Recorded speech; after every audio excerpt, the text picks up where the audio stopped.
There it is. Got it. Okay, cool. So welcome. We'll give it a minute for everyone to get in. What's super cool about this, now, many of you have been a part of Rhino Premier for months. Actually, I think we're over a year at this point. And it's been a really, really good, this chair. It's been a good performance so far. We've actually had the opportunity to, and we've changed it as it went on, right? So in the beginning, we had these live one-on-one sessions where we got to share some market-related commentary, right? Like, okay, the Federal Reserve did this, and these numbers did this, and this did this, and this did this, and we would do so not knowing where the market was, because we wouldn't look at the market. We just share a commentary, and that was almost its own game, right? Because if you could hold yourself to such a standard that you stick your neck out there so far that you are sharing commentary that has the potential to make you look like a complete fool. And I've always relished that because my background is in behavioral science, but also I worked on Wall Street for many years. And I can tell you the caliber of person on Wall Street is just under the postman. And I do not mean to offend the postman. If you're a postman or you're one of those government jobs, that's great. Any job is great. Any job's respectable. Get out there and work.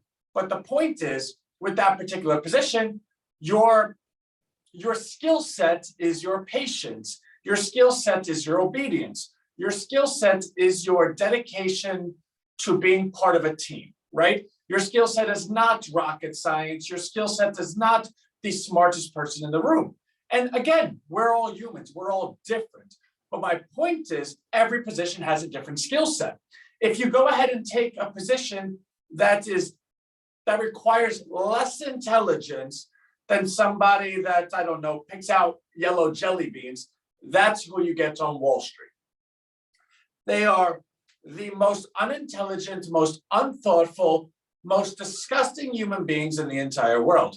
And why do I say that, right? Anthony, you worked on Wall Street. You're saying it's about Wall Street. Maybe you have a little bit of a vendetta. Maybe that was you. Maybe. You can say whatever you want. The point was, when you're working besides these people, there is a certain beauty in it, right? They're creatures that only care about making money. That's it. They do not care if your grandmother died. They do not care if they're selling you something that they know is going to go down in value. I've seen people call 100 people and tell 50 of them a stock is going to go up and 50 of them a stock is going to go down. And then the 50 that they were right, they would call back and tell 25 of them a stock is going to go up and 25 of them a stock is going to go down. Then the 25 that they were right would call them and tell them 12 of them a stock would go up, 13 of them a stock would go down. Then when they were right, they would pound those 12 or 13 people because they've been right 3 times in a row. I'm very smart. I've been right 3 times in a row. Imagine how much money you would have made if you would have just listened to my advice and put the real amount of money in that whole time. And what happens? Those people don't know that this jabroni is just calling everyone, telling them different things and recording which one he told what to, right? So what eventually happens? Of those 12 people, they go ahead and send this individual their life savings, hundreds of thousands of dollars. Some of them make money, most of them lose money. The broker makes all the commission, and then you go ahead and decide that maybe you want to sue them, maybe not. They tell you that their investment banking department, their analyst department, all agreed with them. The research is out, that stock was going to go up. You cannot blame them for this. And you sit there hoping and trying to hire a lawyer that might get your money back, but the lawyer costs you all this money. And then the whole time the broker says, you know what, I'll settle with you for like $5,000, go away next. That's Wall Street. Now, if you're one of the really, really super duper banking clients, it's a little bit better for you because if you have $1 million with Wall Street, they own you. But if you have $1 billion with them, you own them type of thing. That being said, where do you think as a big banking client of Wall Street, you make your money? Well, you're a big banking client, which means they're a big bank, which means they have a lot of clients, which means when you go to them with your company that you want to take public, they go ahead and share the messaging with all the satellite investment bankers and say, hey, listen, we're going to push this. We're going to push this. All the little guys get get force-fed your stock. The stock goes up because the bank goes ahead and supports it. And then while you go ahead and make a couple of dollars on it, they then tell you, go ahead and sell it to everybody else. So mom and pop and all the Uber drivers lose all the money because they're the ones that buy Robinhood at 73 and it's now $14. They're the ones that buy Dwack at 200, that's now whatever. They're the ones that buy GoPro at 100, that's now $2, right? That's Wall Street. So why did I want to go to Wall Street, right? So when I grew up, my father was a stockbroker. And my father, for the million things I could say bad about him, he had one thing. He was just the hardest worker I've ever met. Like, you could not outwork him. The problem is he had a very, very high moral flexibility, right? So he was the Wall Street that I'm describing. There was not a person in the world that he wasn't going to sell something to. And in his deranged mind, it was for the betterment of his family, right? Like, he made money, brought it home, he did it legally, blah, blah, blah. Now, ethically and morally, I would say no, but that's a discussion that we would have around the family table. But it opened my eyes to what Wall Street was. I remember when I was 10 years old, he would give me option CDs. Options we'll get into, but they're a really, really advanced stock derivative that trades very volatilely. And you could become a bazillionaire or you could become broke within like a day, right? Like, it's that much. I was learning that at 10 years old. That was my Christmas present at 10 years old. I'm so old that it was a CD-ROM. Who knows what a CD-ROM is? Here, kid, here's your CD-ROM, learn the options. I want to know what kind of calls and puts you're going to buy, how you're going to hedge it. Let me know by your birthday, which is 6 months after Christmas. And I'll go ahead and fund the stock portfolio for you, right? Like, welcome to Anthony at 10 years old. Now, some might say that's wildly deranged, but it went ahead and gave me an education to what Wall Street is, what stocks are, what options are. Then I grew up with a background in behavioral science. That was my favorite thing. Mommy and daddy get divorced, oldest of 6 boys. Why is this happening? How could I have known this? And that's where the taste for behavioral science came. How can you go ahead and look at someone and understand what they're going to do before they even know they're going to do it, right? If a person, say your friend is 5 years old and they walk in the street and they got hit by a car, right? Later in life, you could imagine that 5-year-old looks left and looks right maybe 4 or 5 times before they ever cross the road. A stranger that sees them do that would think nothing of it. But Anthony, who sees them do that, sees simply a stranger looking left and right a couple of times, can deduce that this person might have had a car accident crossing the road at some point in their life. Therefore, if I can deduce that, what can I do how can I behave according and to that person that would go ahead and incur a response that I want from that person, right? Now, of course, when you take that and multiply it by 1 billion, you can very quickly deduce, well, that's a skill set that could be used for good or for evil, right? Like, if you're able to predict and actually mobilize people into decisions that they didn't even know that they were going to make because you knew they were going to make it, well, that gives you a lot of power. You could either use it for good, like MLK, right? Like Happy Martin Luther King Day, or you can use it for bad, like Hitler, right? But you could argue that both of them had the same skill set. They had the ability to mobilize and galvanize a group of people. One did it for good, one did it for bad, right? So it's not the skill set that's difficult, but how do you use it? Fast forward even further, I became so entrenched with Wall Street because it was the most exciting game ever in the history of the world. Imagine a game where everyone, who the smartest people in the entire world, people that are working at the biggest firms, the most advanced computers, all of these things, inside information, they did the numbers that this company is going to reach this by this, and then you have everyone else all in this game together, betting on stock prices, all using their money.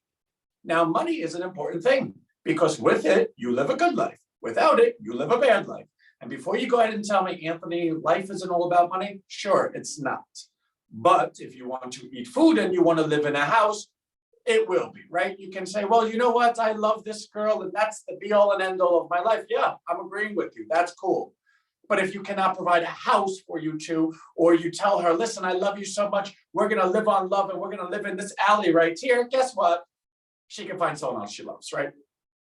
It may not be the love that she has with you, but she'll do it in a warm house and she will not look back because she will look at her children. She might even name them after you and she'll live with you forever while you die in an alleyway, right? So money is quite important. So when everyone is taking this most valuable asset, that's their entire life, the good, the bad, the ugly, their accountability, their responsibility, everything, and is using that to go ahead and make decisions and bets on stocks, well, that's the most competitive place you could ever be. It's completely global. It's people in China that don't speak English. It is people in Mexico that don't speak English. It's people in the United States that do speak English. It's people over here that know computers that they don't know over here. It's people that know corn prices over here and what it means to natural gas prices over here and what the pipeline over there means to currency devaluations in Brazil, right? You have algorithms large as the eye can see. You have the most advanced, when it comes to making money, there is no, it doesn't exist. There's no, you do not sacrifice anything, right? Like if I knew I can create a $1 billion algorithm, now, if I knew I could create an algorithm that was going to make me money 90% of the time, and it was going to cost me $1 billion, I could get the $1 billion, right? I could go to everyone and say, hey, listen, give me money, give me money. This thing's going to make us money 90% of the time. Therefore, I'll use it for only for you. You'll make this $1 billion back tomorrow, right? If you have something that can make money, it does not matter how much it costs because it will make the money back. Therefore, the investment's always there. Meaning when you're talking about Wall Street, you're talking about an industry that has no limits. It will do whatever it takes, the amount of money, it does not matter to get the results that they're looking for. That's exciting. That's exciting. If you could win there, to quote Frank Sinatra, you could win anywhere. So that was my interest in Wall Street because I'm a pretty competitive guy, right? And I did really well. In fact, when I got down to Wall Street, it was 07, 08, and I knew that because I went ahead and snooped around the mortgage industry. I actually was employed in the mortgage industry during that time that we look back and say, oh, the really bad people were there. I was one of the people that you would categorize as really bad, not because I took advantage of the rules, but just because I was part of that population. So I did really well with mortgages. I was like selling mortgages like left and right. I could get anyone a home. All you needed was a pulse. But I also was like, wait a second, I don't like I'm a kid, right? The banks are telling me they want this loan. The banks are telling me they could go ahead and afford this mortgage. Well, who am I to say otherwise? And then you start seeing the caliber of people that you're working with. Then you see the people that are kind of doing cocaine in the bathroom all day, coming out to the phone, telling people it doesn't even matter. They'll go ahead and finance their 10th home, actually put it under their dog's name. That's a true story. And you're like, wait a second. This is like America. These are homes. People live in these things. You see strippers with 3 or 4 homes. Now, don't get me wrong. Those girls work hard. They work hard for the money. But do I think that they should have 4 homes? Well, it doesn't matter what I think, but do I think they can afford 4 homes? First of all, if you just take the dynamic of that occupation, they have a pretty short lifespan of when their highest income is going to be. Therefore, to afford these 4 homes, I don't know if that works, right? And it is very labor intensive, right? You can't scale a stripper. They're one person. They cannot be everywhere at once. And if that field is getting super competitive, well, the revenue that they receive per customer probably goes down unless they really do bad things. And then I don't know how long they're in business, right? So we're having a little fun here on a Monday morning, but you can see the math of it doesn't make sense. So what did Anthony do? Anthony went ahead. You're the best, Nico. Anthony went ahead and said, listen, I'm going to Wall Street. I know Wall Street. My father's in Wall Street. I grew up learning Wall Street, and I'm really smart. Like on top of all this, I'm a really smart person. Like really, really smart. Maybe I say like too much and I sound like a valley girl sometimes, but I know math, right? Like I know what a calculator is. So I said, okay, let me go to Wall Street. Well, when you get to Wall Street, you're the new guy. You're like chopped meat. You're the guy that they give $200 a week to just so that you can live, and they do it on purpose. It's part of the culture. You do not come here as a new guy and think you're going to make millions of dollars. You got to earn your way up. You're going to get $200 a day. You're going to work 7 days a week. In fact, we'll give you off Sunday, but you better be thinking about work. You're going to work 6 days a week. Let's see who the first one is, and let's see who the last one out is. That's Wall Street. I had the great privilege of sitting next to this guy, Robert Petroza. I think he's in jail now, to be honest with you. But, and he did not like me. He just didn't like me because Anthony is one of those guys that's like, huh, I'm Anthony. Now, later in my life, I've learned how to tone that down a little bit, unless you're my wife and you're like, Anthony, you walk around like that all day. But I tone it down to other people that did not say I do, right? Like that cannot leave me. And I turn it down a little bit. But when I was younger, I didn't turn it down. I was like the coolest. I was the bee's knees. I was the new kid predicting and talking about stocks because I knew them for 8 years, to people that are complete do-to-dos that are only there because somebody told them that if they sell this stock, they could go ahead and make a bunch of money, that they could go ahead and call people and say, hey, listen, Mr. Jones, I want you to pick up your skirt and grab your testicles. Tell me if you're a man or not. If you're a man, you're going to buy this stock or you're going to buy it with me. That's the way Wall Street was. It had nothing to do with your intelligence. It had to do with your sales ability. It had to do with, can you go ahead and beat someone up? Can you make them quiver? Can you go ahead and take this person and make them say yes to you? So when you have a background in behavioral science, you're like, wait a second. I know what you're doing, but you don't know how to use a calculator. So not only do I know how to do what you're doing, I know how to do it better. I know how to do it morally, and I know how to use a calculator so I can make people money. This is great. Well, the managers of those places don't like that person. In fact, when I got my Series 7, I got a 91 on it. On my Series 63, I got a 90 on it. Do you know I was the only one ever to get a pair of 90s in my firm's history? I came back so happy, and Roberts goes, Anthony, you're never going to make it in this industry. I'm like, wait, what? I've been studying for this. Like, I just got the best scores ever. Yeah, you're too smart. You're actually too smart for this industry, which is why you're never going to last in it. Well, I came from private schools my whole life. I came from CBA, Christian Brothers Academy. My high school was $20,000 a year. I came from that background. So when someone tells me my education or my intelligence is a detriment, I'm like, ugh. I like went home and cried. But to Robert's point, and I'm sure he's in jail somewhere, if you're watching, Robert, next to your cellmate, tell him to, chill for a second, not to beat you up too much, but you're right and you're welcome, right? Because the reality was I was too smart for that industry, because when I saw what they were doing, I was never going to be able to last in that industry. But that does not mean I did not get my, get my time in with that industry.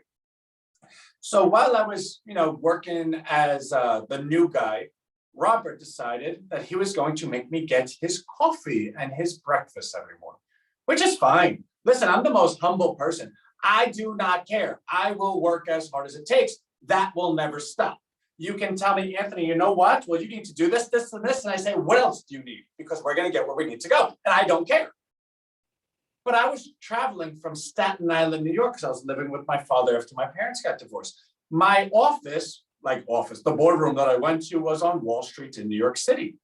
Now, if any of you have ever lived in Staten Island is the biggest dump in the entire world. In fact, there's a big landfill on Staten Island that on a hot day, you smell dump. So to say that Staten Island is a dump is actually quite literal. Now, it's an island, Staten Island, right? And I lived on the beginning part of it. It was called Tottenville. Now, the cool thing about Staten Island was there was a train that went up the entire spine of Staten Island, and it was completely free. You can go anywhere on this train. It was free, and it was actually quite reliable, like every 20, 30 minutes. Cool. When you got to the end of the island, which was where the ferry was to get to Manhattan, that cost $2. It wasn't that the train cost money. It was to get into the ferry station that cost money, and the train was in the ferry station. So to get off the train, whatever, $2 for a train from the beginning of the island to the end of the island, I'm cool with it. Then the ferry's free. So you can get on the ferry for free. So $2 to get from home to New York City. Cool. All right. I was only getting paid $200 a week, so it better be good. Then you get to the tip of New York City, and then you have to walk to Wall Street, which is maybe like 20 blocks. Rain, snow, wind, tornadoes, it didn't matter. I had to walk there. Now, Robert got into his office and he wanted to show an example. He was the managing director of the firm. So he wanted to get in as early as possible to show everyone this is how you do it. Great. I love that. Here's the problem. Robert told Anthony to get his breakfast and have it on his desk every morning by the time that he gets in, which means Anthony had to start moving 3 hours earlier, which meant Anthony was waking up at 3 a.m. to get to his Wall Street boardroom by 6 a.m. to have this breakfast out for Robert. Now, nobody was supposed to be until 8 a.m. And of course, people would get in 7 a.m. to show you that they were working hard. but I by default was the first one in anyway. And Robert could not wait to go ahead and just abuse me the entire time. And hey, kid, get on the phone. Hey, nobody's here. What are you going to do? Just sit there and do nothing? Get on the phone. So while I didn't have a clue how to talk to anybody, I was standing up pitching people stocks that I had no idea what they were. And then as I learned, I'm like, Robert, I don't think I should really do this. And he's like, you'll do what I tell you to. And that was my life growing up in Wall Street. I became friends with the other managing partners and said to them, hey guys, I don't really agree with this. I want to do other stuff. They took me under their wing and said, all right, Robert, we're taking Anthony from you, which made Robert hate Anthony even more. And he had the ability to make my life hell. So I eventually left the firm. And to my credit, they went out of business 2 months later because they were a bunch of dirtbags. Okay. So then the firm I went to was in Staten Island, New York. Back to Staten Island, nice and close. It was my father's friend who owned the shop. Great. I had to work under a stockbroker, and the rule was I had to give him 50 accounts for me to then go off on my own, which meant I had to call people, get them to buy stock, and then hand them off to the account owner, to my head broker, because then he was going to manage. And he'd get on the phone with them and say, hey, listen, I'm happy you met my junior broker, Anthony. I'm the senior broker, Gabe. I'm going to do all these trades for you, and I'm the bee's knees and blah, blah, blah. Okay. It actually works, right? Because when you go through Wall Street sales tactics, it doesn't matter who's on the phone. It could be any moron. The person that was beaten up to buy the stock is no longer a person. They don't even have an identity. Okay, yeah, I'll buy it. Yeah, I'm a man. I have testicles. I didn't operate that way, though, because I knew the stocks and because I knew how to speak and because I knew the behavioral science and because I was the oldest of 6 boys in a divorced household where my father was the best speaker I've ever spoken to. I knew how to speak.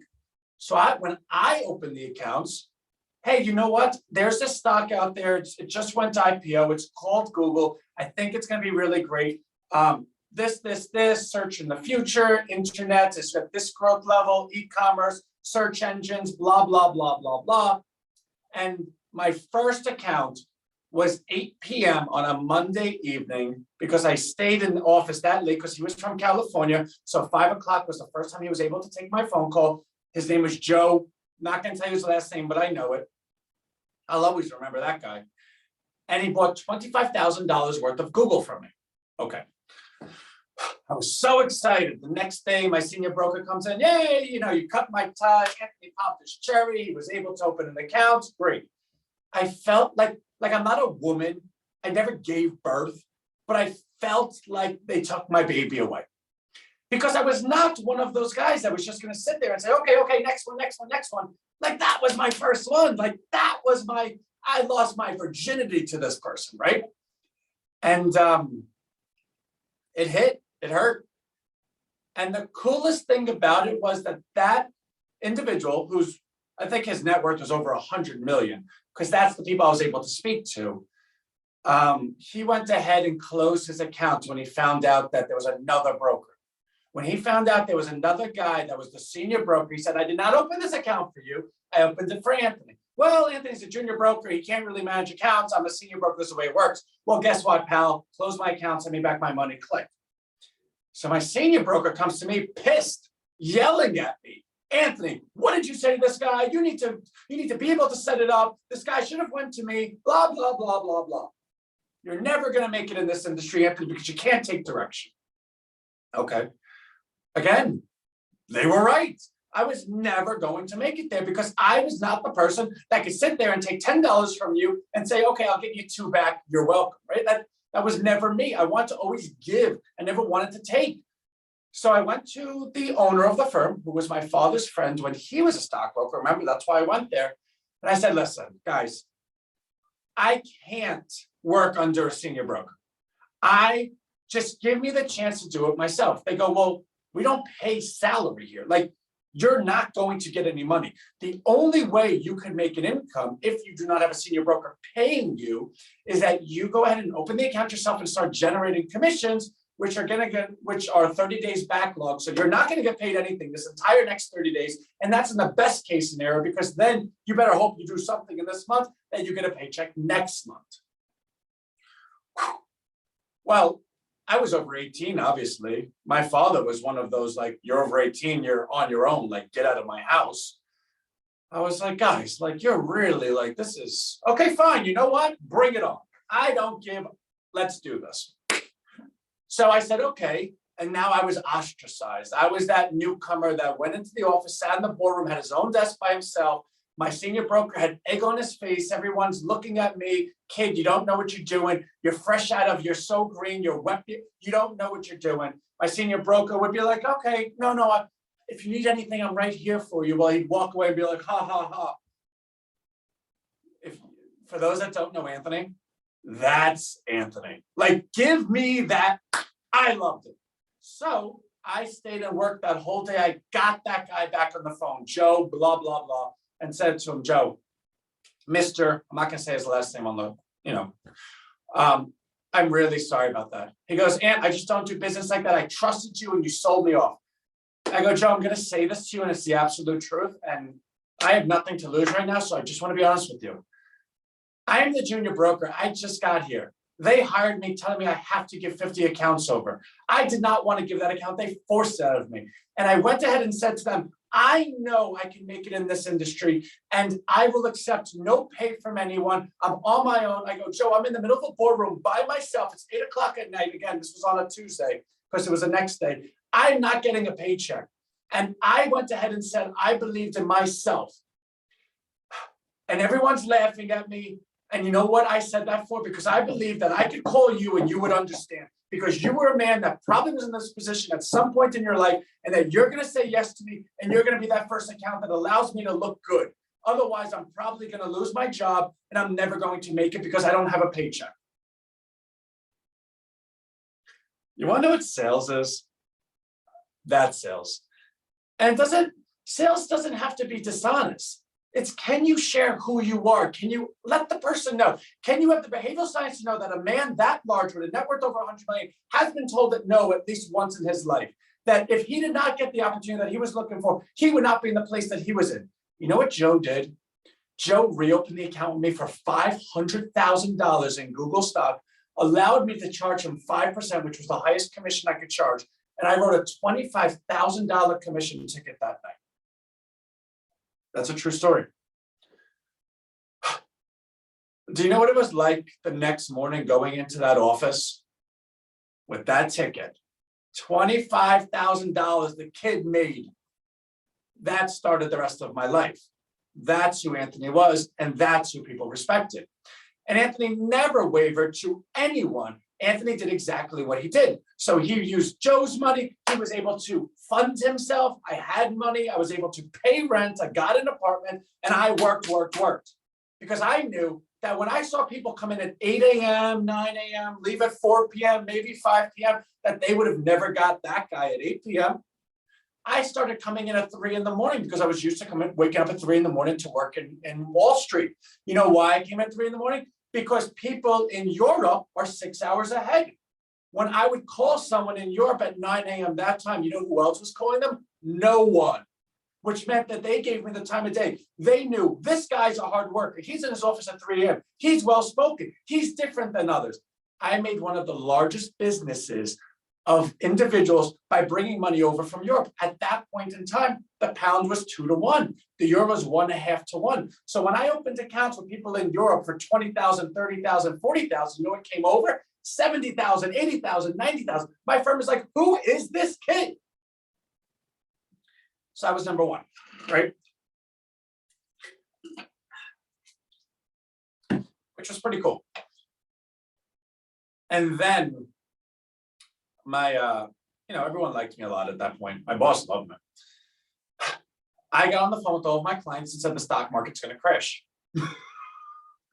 I said that this whole thing is going to end.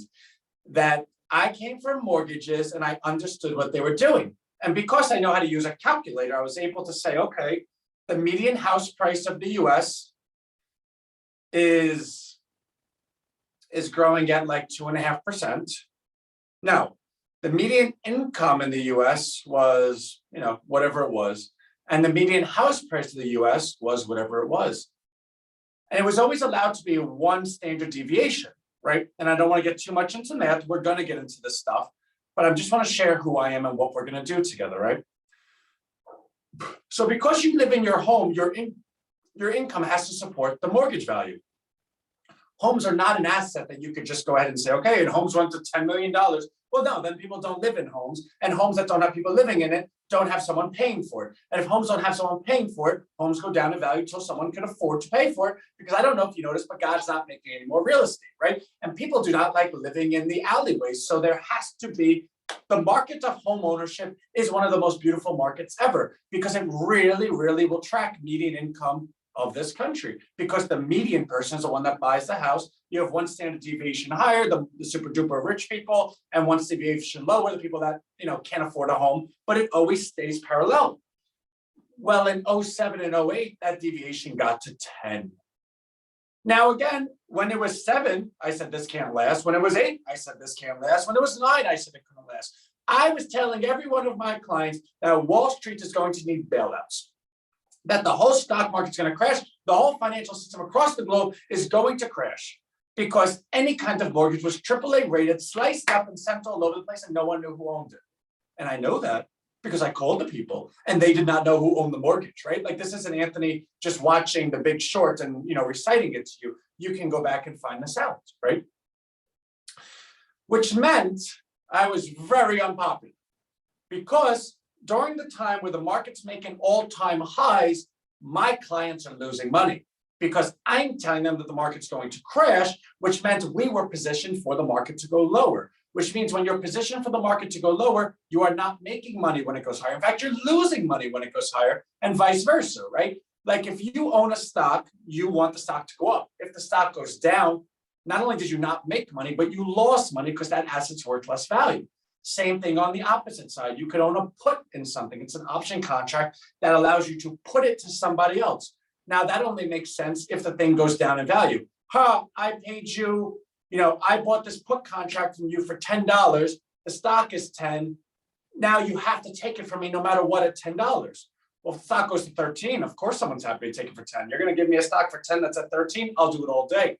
But if the stock goes down to 7, oh man, the stock's only 7 and you're making me take it at 10 because we signed a contract. That's called a put option, and we'll get more into it. But we had put options across the whole thing. So when stocks went up, Anthony's clients lost a lot of money.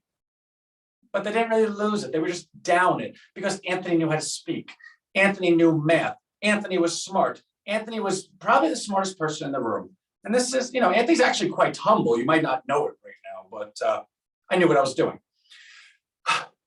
So what happened? The best story, right? So I had this one guy. He was Carl Icahn's attorney. Jeffrey, I can't say his last name, but he was Carl Icahn's attorney. And he goes, Anthony, why would I ever open an account with you? Now, mind you, I only call general partners of law firms because law firms put all of their numbers on their websites, and you could look at the person, you could see us. Like, when I would talk to someone, I would see their face on my computer, and I knew who they were. Like, when you see someone's face, you know how to talk to them. And these guys were really well spoken because they were general partners of law firms. They all made over $500,000 a year. They were the best clients if you could get them. But you couldn't get them by saying, lift up your skirt and grab your testicles. You had to get them with and then the interest rate is 2%, but that has the currency of the transition. You had to really know what you were talking about. So the guy goes to me, Anthony, I told you I'm never going to open an account with you. And I said, I know you keep telling me that, but I don't think you understand that you really should open an account with me. In fact, the future says you're making a mistake right now, and I'm doing you a favor by coming back in time to show you that you can still err your ways, right? Like, you can solve this and we can do this together. He goes, that's really cute, Ant, but why? Okay, listen, all right, I get it. You're persistent and you sound like a good guy. So let me just tell you something, kid. He was gonna drop some knowledge on me, right? Like, he was gonna show me. Why do I need to buy stock from you when I can buy and do what Warren Buffett does? He goes, Warren Buffett just bought a big stake in General Electric. So I bought General Electric. Anthony, General Electric has been around since the beginning of time. It is the US's #1 company. Why do I need to buy anything that you're going to recommend when I could buy General Electric? Do you think you're smarter than Warren Buffett? Do you think you know more about General Electric than Warren Buffett does? And I said, well, there's a lot of questions there, right? So let's one by one. I don't know if I'm smarter than Warren Buffett. I think he's more experienced than me. But like one-to-one, maybe I'm smarter, maybe not. I don't really know. Do I think General Electric is a good company? Yeah, I think they're great. Do I think that's a bad decision? Yeah, I think you're going to lose all your money. And when you punch someone in the face like that, Anthony, I'm going to lose all my money with General Electric. What are you even talking about? Now he's interested. Well, Mr. Jones, General Electric has been doing so well for so long that they've actually, in an effort to grow their revenues even further, put together a finance unit, GE Finance. Because the credit is ground zero right now, and you don't know that, but they've been lending to everyone that can never pay them back. So when the credit contracts and everyone then defaults, General Electric has lent out 30 times what they can ever sustain. In fact, General Electric, if no one pays them, has lent out $300 billion, and they only have $50 billion sitting in reserve. They have a serious problem. And if that happens, they're not going to sell any of their aerospace stuff. No one's going to buy homes. Therefore, all their sales for dishwashers and stuff is wildly through the roof right now. That will never compensate for the money. They will go bankrupt. Do you know what it's like to say that to someone who's talking about the oldest, most successful company in the country, and he bought it because the most successful investor of all time bought it? He goes, whoa, you said a lot there. He goes, you know what? You sound like you know what you're talking about. I'm going to make you a deal right now, Ann. And this is what me and Carl do, Carl Icahn. If you're correct, I will send you a check for $25,000 for you to put in any stock that you believe. If you are not correct, don't ever call me again. He goes, can you be a gentleman and can you make that agreement with me? I said, yeah, I can, very easily. He goes, all right, I hope to never talk to you again, but if I do, it'll be a good thing. I said, that was really well spoken. Okay, cool. Well, the credit crisis hit. Nobody could get funding. General Electric needed a government bailout or they were going to go bankrupt. Warren Buffett's like on TV like, well, I didn't know this, right? And that's a different story. Warren Buffett knows that stuff. He put the money in to do confidence, and therefore they gave him warrants. Like the old man knows what he's doing. But the lawyer didn't know that there was like side deals that Warren Buffett regularly does. I did. I did not even have to call this guy. The next day he calls me, hey, Ant, the $25,000 check is in the mail. Let me know what you buy. Goodbye. And that's what Wall Street was for me. So we went ahead and my clients made more money than they ever knew to do it by shorting the market. The market crashed. Everyone was happy. Well, my clients were happy, right? Like everyone else in the world hated themselves, but that's okay. Wall Street is a game. You win or you lose, the end. But I did not really like that game, right? Like I wasn't really interested in making millionaires into billionaires. So what I did was after the whole, stock market crashed, I put all their money into gold because countries that are the reserve currency of the world, like the United States, only know how to do one thing, which is print money. When you print money, inflation goes up, gold's price goes up. This was before Bitcoin, where gold was actually respected, right? And gold is an asset that hedges against government instability and financial insolvency. So it's different than inflation, but we'll get into all that, right? That's not today. So gold went from 900 to almost 2,000, went to like $1,980. Sold gold to my clients. I said, guys, I don't want to be on Wall Street anymore. I don't want to be here anymore. There's other stuff I need to be doing. But before I go, I'm going to put your money in the single best investment you're ever going to put it in. Anthony, why are you going? I'm going to put your money in the best investment. It's not even a public company. The stock is not even public. Nobody even knows about it, except if you have a college degree or you have a college email. It's the only way you know about this company. I'm going to put your money in it before it goes IPO, and you're going to make more money than you ever knew what to do with. Well, Ann, that was a lot. Okay, you have like millions of my dollars. I'm going to say yes to whatever you say because you're really smart. You've made me so much money. Where are you going to put my money? I go, well, there's this company. It's not public. They make no money. In fact, they're not even interested in making money yet because it's not cool. The guy that runs the company is a college dropout, but I really believe in them, and I think you're going to do well with them. The name of the company is Facebook. I moved all of my clients' money into Facebook stock before it went public, and you might say, Ant, well, how'd you get that stock? I called the executives of Facebook and offered to buy their stock from them. I came up with prices to buy it from them and then took that stock and then sold it to my clients for the same amount, right? It wasn't illegal. but I merely transferred ownership because I knew what this company was going to do. So a lot of those clients I actually still have today. And not because I'm in the stock market, I'm not, but because they said to me, Anthony, if you ever do anything in your life that where you start your own company, let me know. I want to be a part of it. I want to own some stock in your company. I want to fund it. I want to give you as much money as you ever need. Welcome to Rhino. That's Rhino. That's where we are. That's who I am. That's where we are right now. So this platform is Rhino Wealth. Now, Rhino is, everyone that's a part of this is going to get the emails for Rhino in general, right? We do Rhino meetings every day. We have a Rhino marketplace. We are building out the world's first small business search engine. Like, there's a lot of really cool stuff we're going to do. And Anthony's going to be on stages presenting in front of thousands of people on a weekly basis, probably by Q2 of next year. A lot of exciting stuff. But in finding an audience by attracting people to the platform, I have to do it many different ways. I can't just, all right, guys, you want to be a business, you want to be a small business, you want to be, no, people have different interests. And some people have the interest of stocks. Some people like trading stocks. Some people like making money by going on the computer and saying, okay, I bought this, I'm going to sell this, right? We think that's a little silly. You should not be buying and selling on a daily basis. But is there a way to make money in stocks reliably? I made money my whole career, right? But you would say, Ant, well, it sounds like you were smart. Like, it sounds like you were able to understand this, meant to this, meant to this, meant to this. And I don't think I could do that. And it sounds like you lost money for quite some time, but you had the resolve to hold it. And then you got private stock from some, like, that sounds like stuff good for you. And I don't think I could do it. I agree. I don't think you could either. They only made one of me, for better or worse, right? But what if you can take all of that and extrapolate it and filter it down into a simple algorithm, right? Could you, like, for instance, if somebody, for instance, when everyone's buying all the homes and the stock market's going up on the credit, could you have seen that anywhere on a chart, right? Could you have looked at a chart and said, look at the volume into home ownership. That volume is higher than it's ever been. In fact, it's like 10 derivatives higher than it's ever been.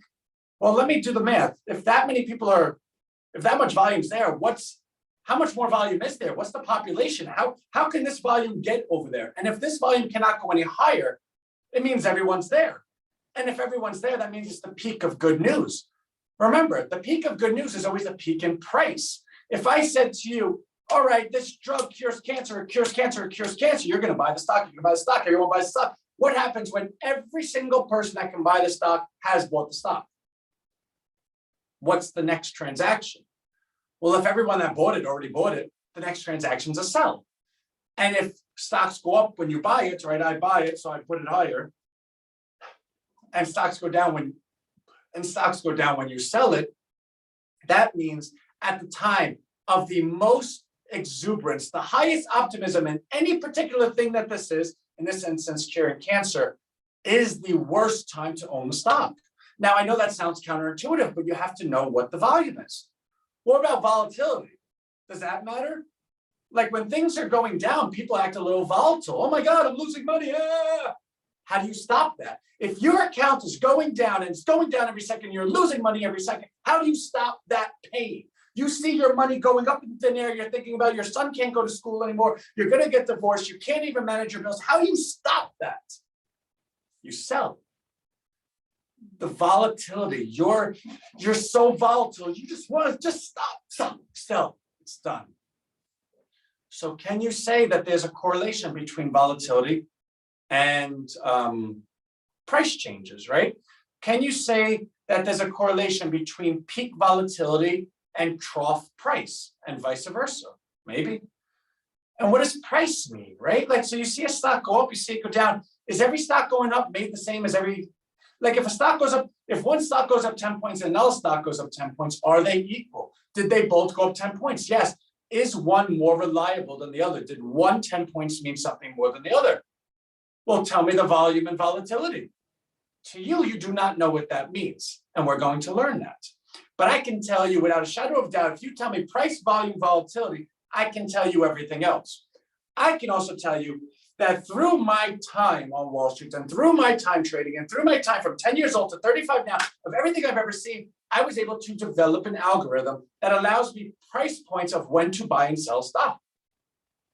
I can tell you I've developed 3 of these algorithms that allow me to say, okay, this exhaustion is coming in, but is this because the company is going out of business, or is this because people are just selling it? Tell me where the volatility is. Where's that mechanism? Where's that algorithm? Where's that indicator? Tell me where all of them are. Are these 3 lined up? Okay, let's buy it. I can tell you it works out really well. In fact, I can even show you the complete ledger of how many times I've used it over the last 3 months and how successful it's been.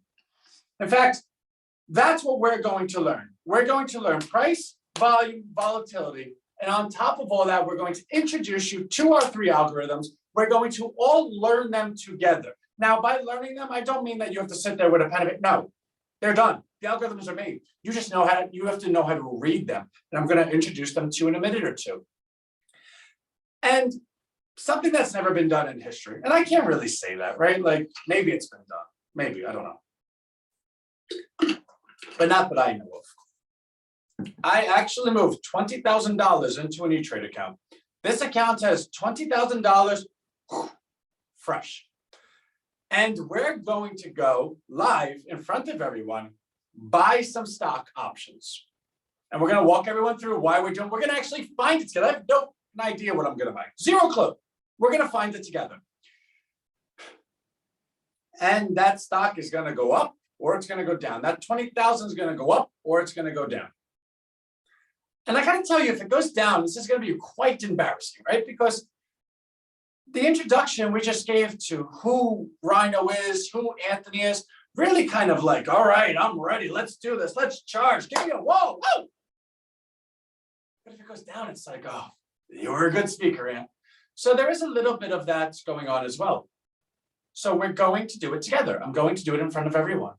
And the goal is a couple of goals that we have.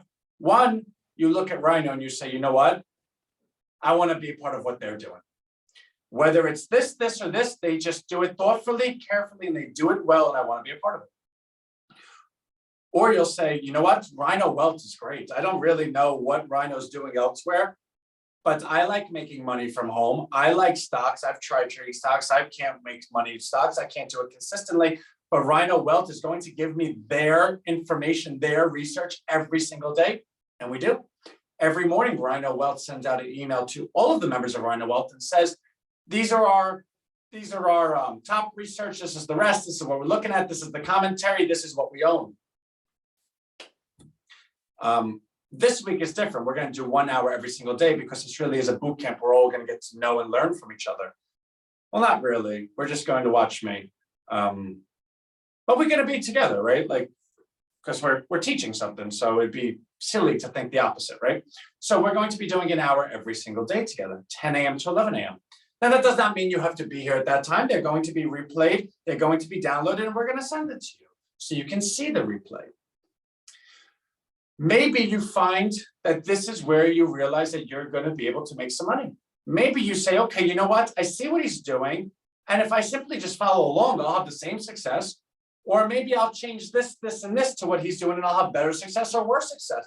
But you'll have a really good baseline. Because what I'll tell you is, Wall Street does what? Like, I don't know, 10, 15, maybe 20% a year, the S&P, maybe 5 out of 7 years it's positive. During those time periods where the market's up 20%, everyone and their mother tells you they know the next best stock, which means you probably make money a couple of times, you pay a high commission, and then when you lose money, they don't give you money back. You start off with $100, it goes to $180, you end up with $70, and you're like, well, that was stupid. I just wasted all my time. The broker made money. Wall Street says, oh, we didn't see that coming. And you sit there like, oh, what just happened, right? We go ahead and make 40% every single trade. And how do I know that?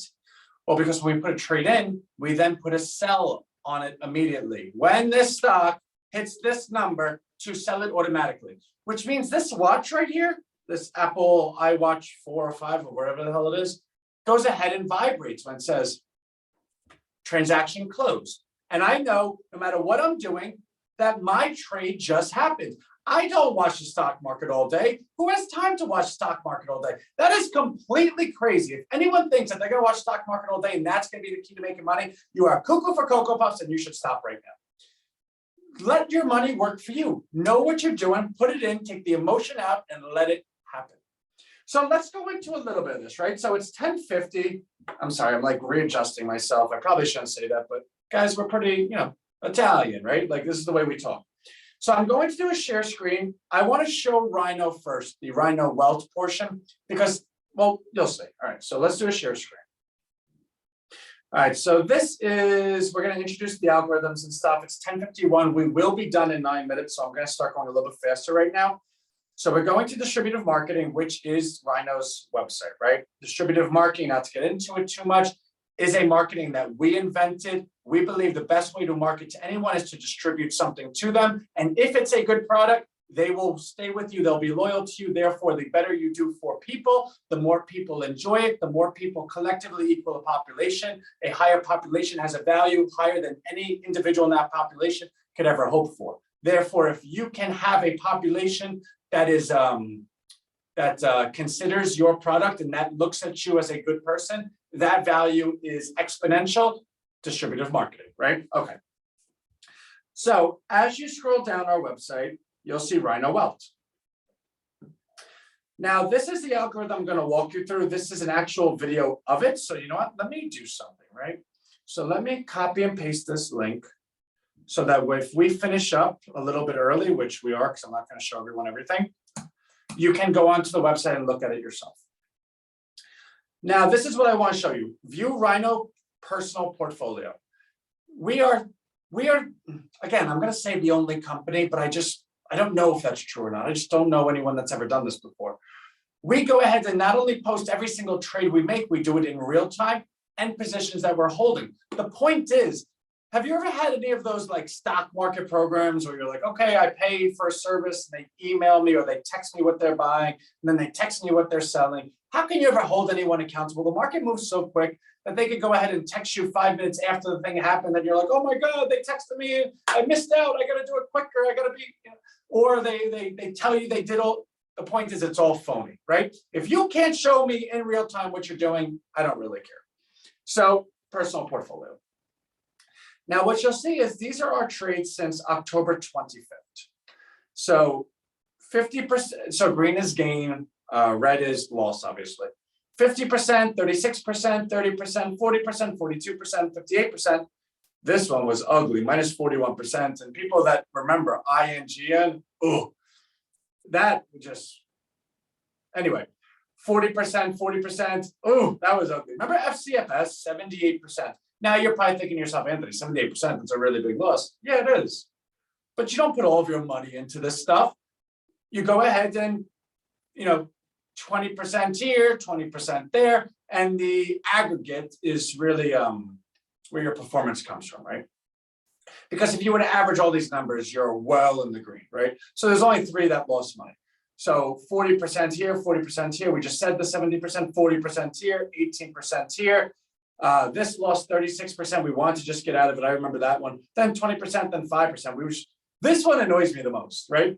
Because we were down 60% at one point in this, but we knew what we knew, right? And it came positive. And we just said, you know what? This one actually hurt. Like we didn't even want to own it anymore. 5%, let's just take it. And again, you should not have an emotional attachment to this stuff. These letters don't care about you. They just don't. So 5%, fine, see you later, I'm done. It ended up going up 200% by the end of the next day. And then 40%, right? So we haven't bought our next position yet. And it's been 2 weeks. We've been waiting because this market has been highly volatile. Our method is an exhaustion method where we find a move that's been exhausted, right? It's gone up so much or it's gone down so much. And we have the supporting indicators to assess whether that was a good move or a bad move. If that move is going to turn or if it's going to capitulate or it's going to stay that way. And we take advantage of that. So this is our portfolio and everyone can see it, right? It's right on the site. So we'll X this out and I want to go ahead and show you the algorithm. Okay. So this is our super duper duper list. All right, so this is our super duper duper list. And what that means is it's a list that we've identified as our best possible setups. Now, that doesn't mean we're going to buy them. It just means that these are the ones, the best possible setups that we're looking at. So rather than go into these, which we will go ahead and share with everyone tomorrow, let's look at some past success, right? Let's look at the S&P 500.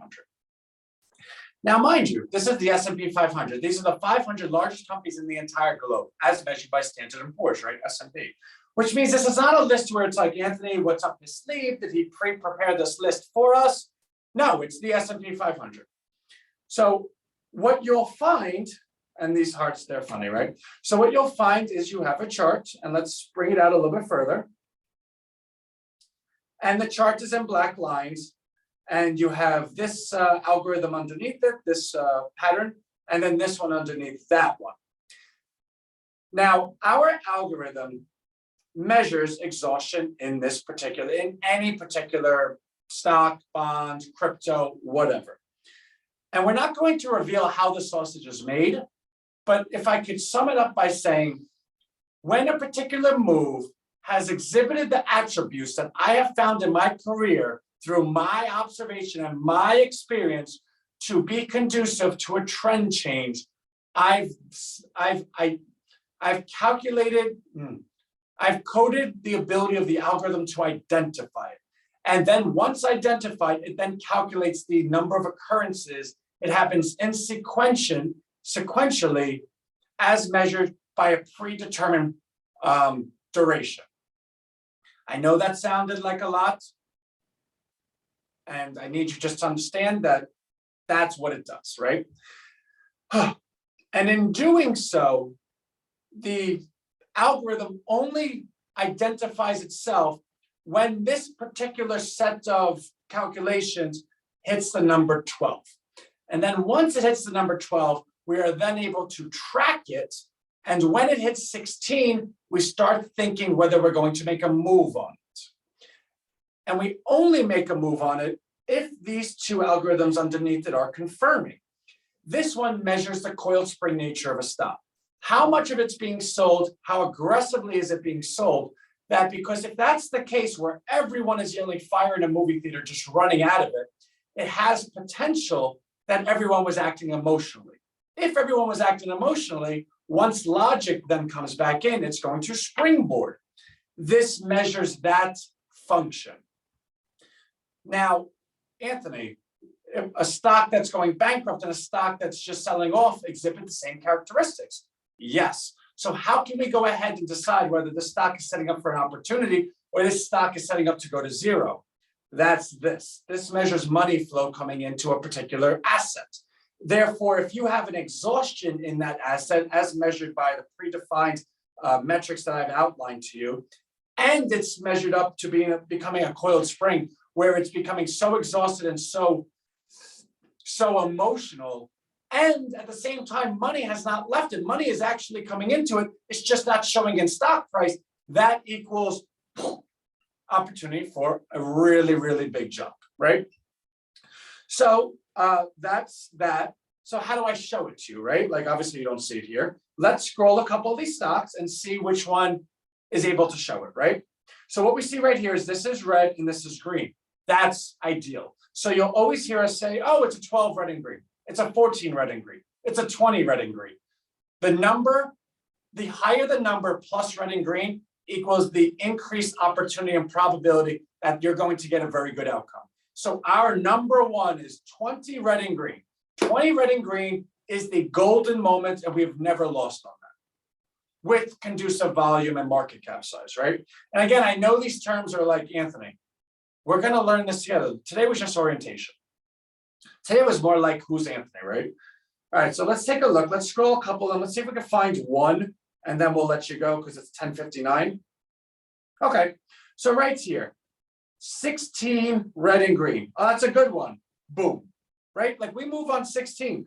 Now, Anthony, it's 19. It doesn't go up after that. You said when the number's higher. Well, look what happened. It's still red, but it lost the green. It lost the money. You have to have both confirming. That's how, I cannot tell you how much has gone into this, but I can tell you that if you just do it correctly, you do not have to think. I did all the thinking and coded it.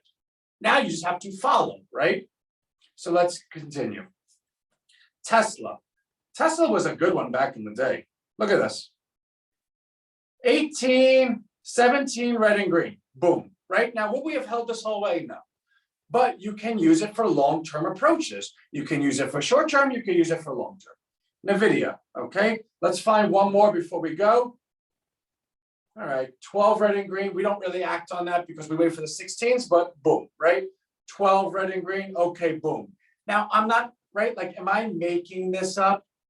You could look, 12 red, green, 13 red, green, 12 red, green, 13 red, no green. So let's get out of it. Oh, but it still went up. But look what happened afterwards, right? The stock knew that. Johnson & Johnson, United Healthcare, Visa, Home Depot. Come on, give me a number, guys. PayPal. This was an interesting one. So 15 red and green started going up. 18, all right, it lost its red. Oh, but it still went up. Yeah, what happened afterwards? Bump, bump, bump, right? But we were able to get out of it in time. Did we make money here? Yeah, look at this. Boom, boom, boom, right? All right, so let's go a couple more. It's 11:01. I got to get going. See, now what you'll see is this. Okay, so this is kind of cool, right? So this stock is in our super duper list right now. Netflix, 13, red, green. We like 16s, but this catches our attention. What was it the previous day? 12, red, green. The previous day, it got down to 518. The next day, it got up to 537. Well, Anthony, maybe you just got lucky. Yeah, maybe. But look at this. Do you think it's any coincidence? The thing's been going down nonstop. Then all of a sudden, our algorithm hits and all of a sudden it starts going up. This is on our super duper list. And our super duper list right now has 60 stocks that we're looking at. Now, will one of them be the one that we purchase? Maybe. I actually have no idea. I have zero clue what we're going to purchase. But tomorrow we're going to figure it out together. Why do we do it at 10 o'clock? The market opens at 9:30. Because 9:30, 10 o'clock is called sucker hour. That's the half hour that nobody knows what the hell's going on. They're just trying to position, and we don't participate in that. And actually, so for those that have been a part of this, we've always started at 9:30. But I've always had to rush myself to get prepared for that 9:30. And I think now that we're providing a better education, we're doing a more formalized training. Let's just do it correctly. So it's going to be 10 to 11 o'clock. So tomorrow I will see you 10 a.m. Eastern Standard Time. Maybe we buy something, maybe we don't. Maybe we spend an hour just going through economics. Maybe we spend an hour going through every stock together. I don't know. But when we do buy it, we're going to buy it live in front of everyone. Everyone's going to be able to do it themselves. We can't give you recommendations or suggestions, but if you do it, God bless you. If not, God bless. Maybe you just want to watch. What I will say, though, is we will be buying options. So let's do something real quick.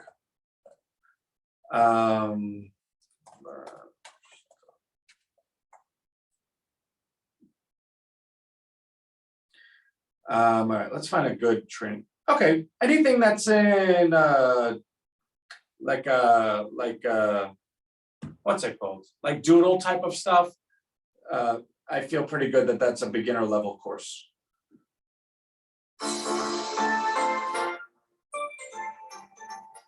Okay, so we're going to put, oh, Don, my pleasure.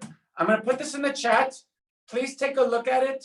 If you want to participate in the real-time nature of what I'm going to do, and look, actually, I didn't mean to do that, but here it is. Net assets, 20,000, right there, boom. So if you want to participate in the real-time nature of what we're going to do, have a stock account ready. Make sure that you have options level 2. Make sure you know what options are, right? And again, I cannot stress this enough. It is securities law in this country. I cannot recommend, suggest, or give you anything. I'm simply telling you that if you want to do what I'm going to do for my money on my research, this is what you will need. Let's make that super clear because I don't feel like getting arrested because I tried to help people. So that's that. Super cool, guys. What I will say is 2 o'clock, Rhino has a new host today.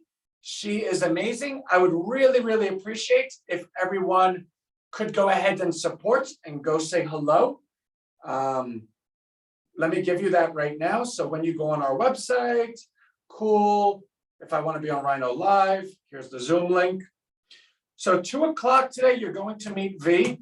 She is absolutely amazing.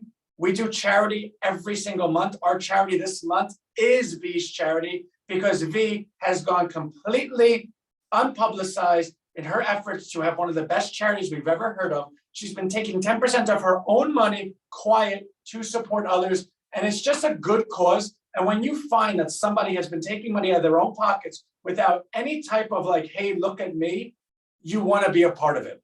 So if nothing else, simply go on, listen to her describe it.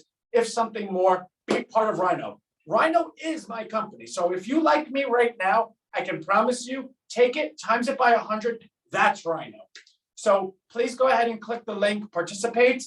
Otherwise, I'll see everyone tomorrow at 10 a.m. Amy, my pleasure. Bye, guys. Love you.